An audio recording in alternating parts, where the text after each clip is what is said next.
Hello everyone, welcome back our YouTube educational channel. Friends, हम लोग निम्न जाति, जनजाति, मजदूर तथा किसान आंदोलन का टॉपिक वाइज नोट्स के साथ कंप्लीट कर रहे हैं। इस टॉपिक का फर्स्ट क्लास से कल हम लोगों ने कंप्लीट कर लिया है, जिसमें हम लोगों ने सन्यासी विद्रोह, फकीर विद्रोह, रंगपुर विद्रोह, पालीगरों के विरुद्ध विद्रोह, चुआड़ विद्रोह, दीवान वेला टम्पी विद्रोह को देखा था। और आज हम लोग देखेंगे जिसका नाम है पागलपंथी विद्रोह, कच्छ विद्रोह, अहोम विद्रोह और करेजी आंदोलन को कंप्लीट करेंगे।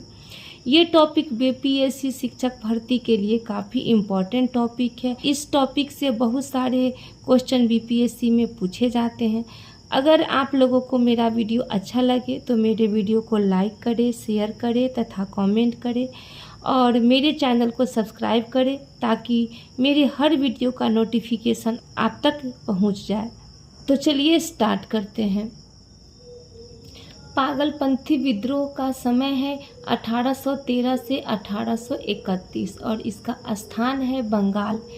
और ये जो वीडियो है ये पार्ट 2 वीडियो है और पार्ट 1 जो हम लोग पिछली कक्षा में कंप्लीट कर चुके हैं। एग्ज़ाम में पूछता है कि पागलपंथी विद्रोह कहाँ हुआ था, तो आप ध्यान में रखिएगा। पागलपंथी विद्रोह बंगाल में हुआ था। और पूछता है कि पागलपंथी विद्रोह का नेतृत्व किसने किया था, तो इसका नेतृत्व किए थे टीपू मीर ने। और यह विद्रोह बंगाल में हुआ। और ये जो पागलपंथ एक अर्ध धार्मिक संप्रदाय था जिसे करम शाह ने चलाया था। ये जो पागलपंथी है ये पागलपंथ शब्द से बना है और ये एक अर्ध धार्मिक, ये जो पूरी तरह धार्मिक नहीं था, ये अर्ध धार्मिक संप्रदाय था। और इस अर्ध धार्मिक संप्रदाय को किसने चलाया था, तो करम शाह ने चलाया था। और टीपू मीर इसी करम शाह का पुत्र था। ठीक है। और टीपू मीर ये आंदोलन क्यों किया था, ये विद्रोह क्यों किया था, क्योंकि टीपू मीर ने जमींदारों के अत्याचारों के विरुद्ध यह आंदोलन शुरू कर दिया था। जमींदार जो थे, इन लोगों को जो ये जो संप्रदाय था, पागलपंथी संप्रदाय था, इस संप्रदाय के विरुद्ध जमींदार जो थे काफ़ी अत्याचार कर रहे थे। इसी अत्याचारों को कम करने के लिए टीपू मीर ने जमींदारों के अत्याचारों के विरुद्ध आंदोलन शुरू कर दिया था। तो पूछता है कि पागलपंथी विद्रोह किसके विरुद्ध हुआ था, तो जमींदारों के अत्याचारों के विरुद्ध ये विद्रोह हुआ था। ठीक है। उसके बाद में कच्छ विद्रोह। कच्छ विद्रोह का समय है 1819। 1819 में कच्छ विद्रोह हुआ था। और इसका स्थान अगर पूछेगा तो इसका स्थान है कच्छ, जो कि गुजरात में पड़ता है। और इसके नेतृत्वकर्ता थे भारमल एवं झड़ेजा। भारमल एवं झड़ेजा कच्छ विद्रोह के नेतृत्वकर्ता थे। और यह विद्रोह राजा भारमल को गद्दी से हटाने के कारण हुआ था। अगर पूछेगा कि कच्छ विद्रोह होने का कारण क्या था, तो राजा भारमल को गद्दी से हटाने के लिए यह विद्रोह हुआ था। उसके बाद में नेक्स्ट है अहोम विद्रोह। अहोम विद्रोह का समय है 1828 से 1833 इसका समय है। और इसका स्थान अगर पूछे तो इसका स्थान है असम। असम में अहोम विद्रोह हुआ था। और इसके नेतृत्वकर्ता थे गोमधर कुंवर एवं रूपचंद्र कोनार।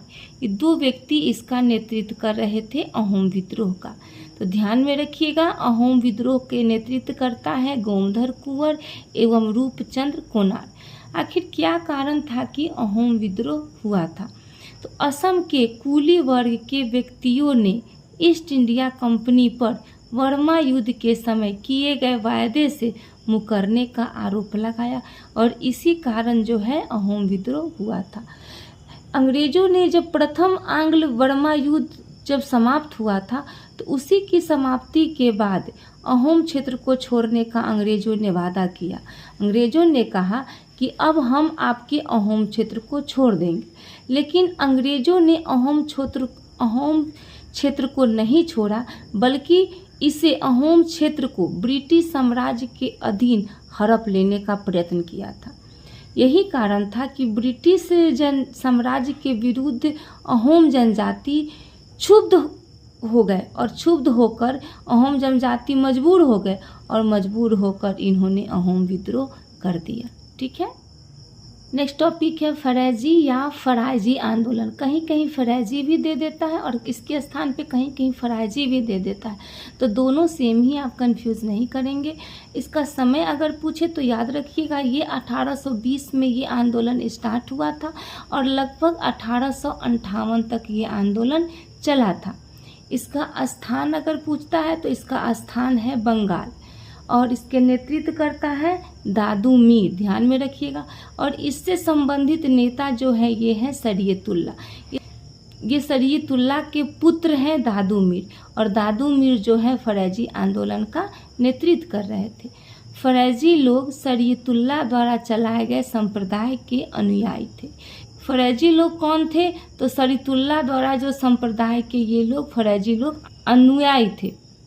और मोहम्मद मोहसिन, यानी कि मोहम्मद मोहसिन का दूसरा नाम क्या है? दादू मीर। कहीं कहीं पे ऑप्शन में आपको दादू मीर के जगह पर अगर मोहम्मद मोहसिन भी देगा तो आप मोहम्मद मोहसिन भी ध्यान में रखिएगा। तो मोहम्मद मोहसिन ने जमींदारों की ज़बरदस्ती वसूली का प्रतिरोध करने के लिए किसानों को संगठित किया, यानी कि जमींदार जो था जबरन वसूली कर रहा था और इसी वसूली को रोकने के लिए मोहसिन जो है किसानों को इकट्ठा करता है। और इकट्ठा करने के बाद जो आंदोलन है, ये आंदोलन अंग्रेजों और जमींदारों के विरुद्ध ये एक प्रकार का किसान आंदोलन है। और दादू मीर का एक ही नारा था, वो नारा था समस्त भूमि का मालिक खुदा है। और ये जो एक प्रकार ये जो फरैजी आंदोलन या जो है एक प्रकार का इस्लाम को पुनर्जीवित करने और मुस्लिम किसानों को स्थिति सुधारने के लिए भी यह आंदोलन है।